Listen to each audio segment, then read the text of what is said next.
as you read through in his little notebook, you can see the moment where Leaves of Grass begins to emerge.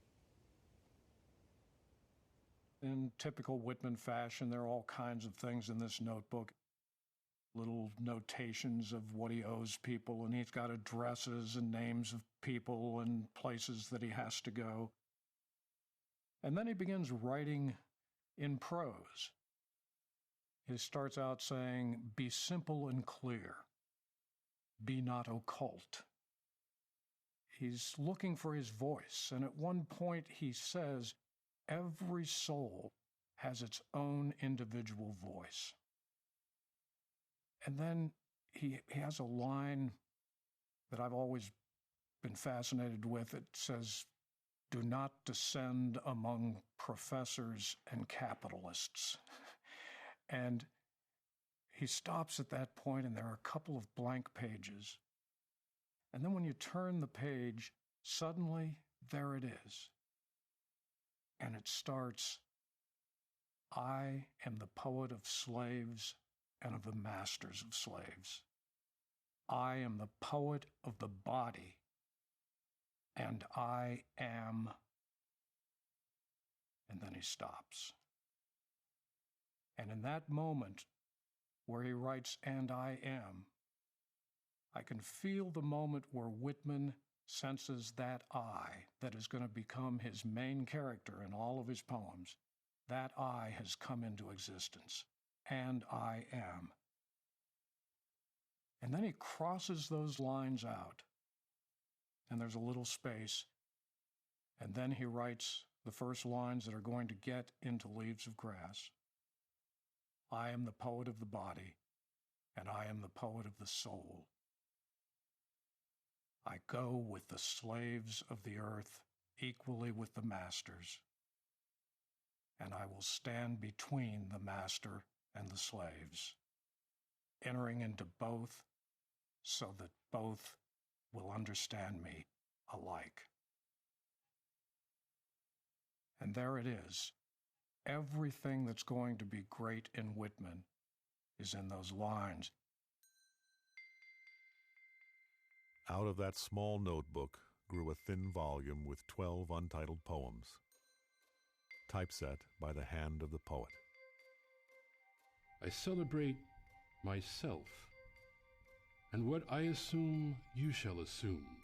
For every atom belonging to me as good belongs to you. I loaf and invite my soul. I loaf and invite my soul. I lean and loaf at my ease, observing a spear of summer grass. The spotted hawk swoops by and accuses me. He complains of my gab and my loitering. I too am not a bit tamed. I too am untranslatable. I sound my barbaric yop over the roofs of the world. I speak the password primeval. I give the sign of democracy. By God, I will accept nothing which all cannot have their counterpart of on the same terms. Through me, forbidden voices. Voices of sexes and lusts. Voices veiled and I remove the veil. Voices indecent by me, clarified and transfigured.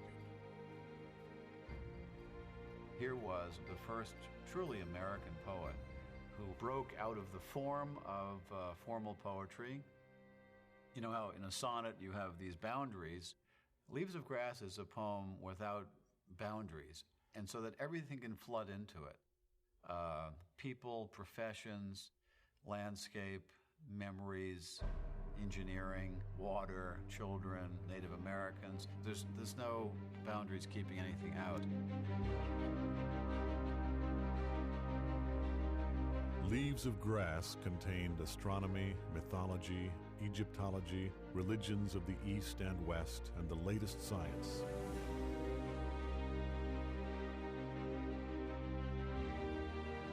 The sublime operatic line and the blunt, coarse talk of the 5 points were in Leaves.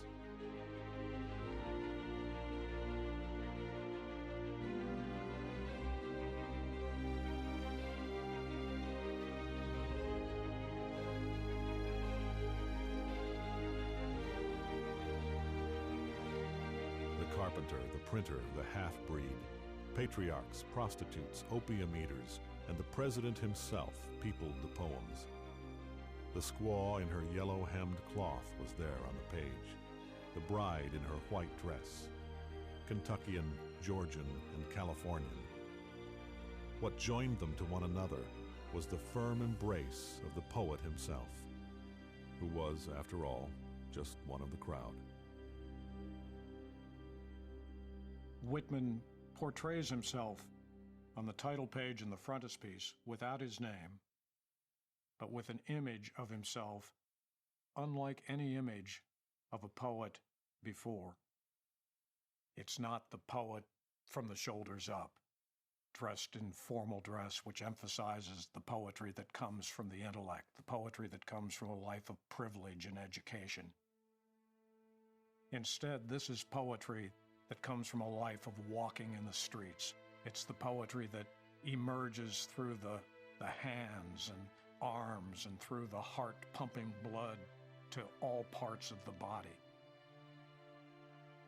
And the perspiration, the aroma of these armpits, Whitman talks about aroma finer than prayer.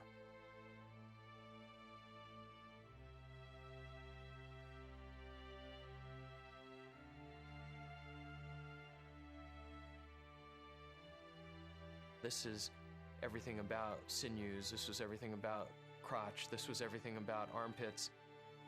For him, you couldn't have an honest poetry that wasn't including the whole person. Nakedness from the first page is celebrated.